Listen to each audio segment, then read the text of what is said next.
वो ठीक नहीं है और यूनाइटेड होना चाहिए जितने एससी वर्ग के एसटी वर्ग के लोग हैं। देखिए, मैंने जिस दिन ये ऑर्डर आया था उसी दिन अपना पक्ष रख दिया था।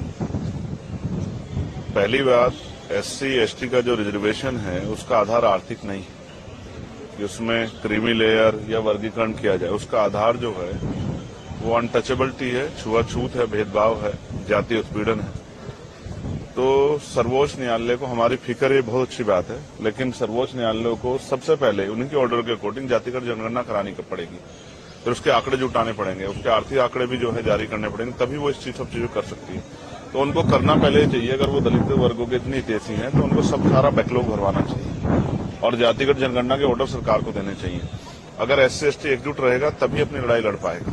हम तो लंबे समय से अभी जो है एसजीपीजी जो है वहां लखनऊ में और इलाहाबाद जो है यूनिवर्सिटी में जिस तरह से एनएफएस करके हमारे लोगों को निकाला गया, ये स्पष्ट है उन एनएफएस को भरवाने के लिए सरकार ने क्या किया है, उन एनएफएस को भरवाने के लिए सुप्रीम कोर्ट ने क्या किया है, तो वो कुछ नहीं किया है। हाँ, हमेशा कोशिश ये की गई है कि इनके जो लड़ने वाले लोग हैं उनकी ताकत कम किया जाए। अब एससी एसटी बटने वाले नहीं, आप ही देख लो इस फैसले का कितना समर्थन, कितना विरोध हो रहा है। तमाम लोगों में इसका विरोध है। तो हम स्पष्ट हैं कि हम अपने लोगों को बटने देंगे और हमें अपने लोगों की चिंता है। इसलिए हमने स्वतः जो है 1.5 साल पहले मांग की थी कि जिन जातियों को अवसर नहीं मिला है उनको उनका आरक्षण बढ़ा के 15% शेड्यूल कास्ट को मिलता है और 5% बढ़ा के उन बाकी जातियों का आरक्षण देने की व्यवस्था सरकार करे। ये 1.5 साल पहले हमने लखनऊ पीसी करके कहा था और दिल्ली में भी। और जो ओबीसी की वैसी जाति है उनको भी जो है 15% अलग से रिजर्वेशन देने का काम जो है 27% से अतिरिक्त सरकार करे, लेकिन कहाँ सुना, सुप्रीम कोर्ट ने भी नहीं सुना। तो जब आप ईडब्ल्यूएस 10% दे सकते हो तो आप जो है 5% शेड्यूल कास्ट के लोगों को बढ़ा क्यों दे सकते? तो मेरा मत तो ये है कि 100% रिजर्वेशन 2% सरकारी नौकरी में कर देते, 98% प्राइवेट सेक्टर है। 2% सरकारी नौकरी में 100% रिजर्वेशन होगा तो इसकी इतनी संख्या उसको आधार पर उसको मिलना चाहिए। हम सहमत हैं, हमारे भाइयों को कुछ मिलेगा तो हम तो आगे बढ़कर उनका स्वागत करेंगे। लेकिन अगर कोई साजिश करके, कोई षड्यंत्र करके हमारे अधिकारों को लूटने का काम किया, छीनने का, तो ये हम बर्दाश्त नहीं करेंगे। टाका नहीं बर्दाश्त करेंगे अपने हकों पे।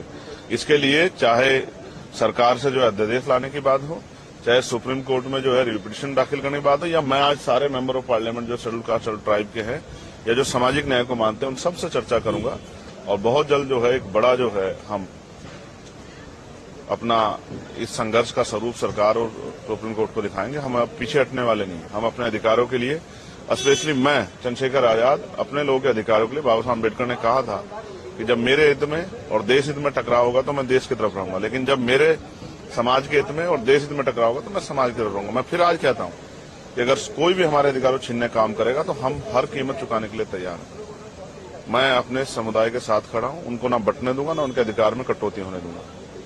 उनके लिए खड़ा हूं, उनके लिए था, उनके लिए हूं और उन्हीं के लिए हम लोग राजनीति कर रहे हैं। धन्यवाद। वक्फ बोर्ड में एक बात आ रही है, वक्फ बोर्ड के वक्फ एक्ट की चेंजेस होने वाले हैं, उसमें कुछ अमेंडमेंट बदलने वाले हैं जिससे प्रॉपर्टीज का मुसलमानों की कितनी हितैषी है केंद्र और यूपी की सरकार और तमाम सरकारें बीजेपी की, इसकी से छिपावा नहीं। मैं फिर कह रहा हूं, आपका मकसद जो है इन वर्गों को कमजोर करना हो सकता है, ताकतवर करना नहीं हो सकता। कभी हम